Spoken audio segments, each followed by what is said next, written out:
আসসালামু আলাইকুম। আজকে আমরা আলোচনা করব পাসপোর্ট অ্যাপ্লিকেশন করার পর অ্যাপ্লিকেশনের যে কাগজটা বা রেজিস্ট্রেশন ফর্ম এর মেয়াদ কতদিন। অনেক সময় দেখা যায় যে আমরা অ্যাপ্লিকেশন করার পর বিভিন্ন রকম ঝামেলার কারণে, সমস্যার কারণে বা দুর্ঘটনার কারণে পাসপোর্ট অফিসে গিয়ে ফিঙ্গারপ্রিন্ট, ছবি শিডিউল অনুযায়ী দেওয়া যায় না। সেক্ষেত্রে আমি কি কয়েক মাস পরে গিয়ে শিডিউল দিতে পারবো কি না, সে বিষয়ে আজকে আপনাদের সম্পূর্ণ ধারণা দেব।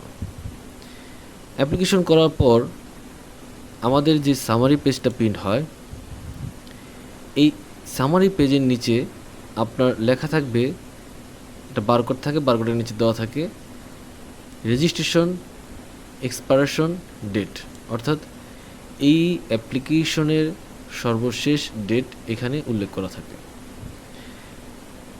এর নিচে দেওয়া থাকে আপনার সাবমিট ডেট, যে আপনি যে ডেটে অ্যাপ্লিকেশনটা সাবমিট করেছেন সেই তারিখটা থাকবে এবং তার উপরে থাকবে আপনার এক্সপায়ার্ড ডেটটা। এখানে আমরা অ্যাপ্লাই করেছিলাম 24 মে, এর মেয়াদ শেষ হবে 10 ডিসেম্বর, অর্থাৎ আমাদের একটা নির্দিষ্ট তারিখ দিয়ে দিয়েছে।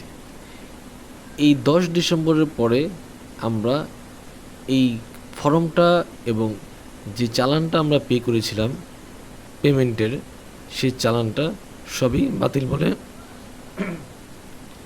গণ্য হবে। তো এই ছিল আজকে আমাদের ফর্মের মেয়াদ কতদিন থাকে সেই বিষয়ে আপনাদের ধারণা দেওয়া। পরবর্তী ভিডিও দেখার জন্য আমন্ত্রণ রেখে আজকের মতো এখানেই। আল্লাহ হাফেজ।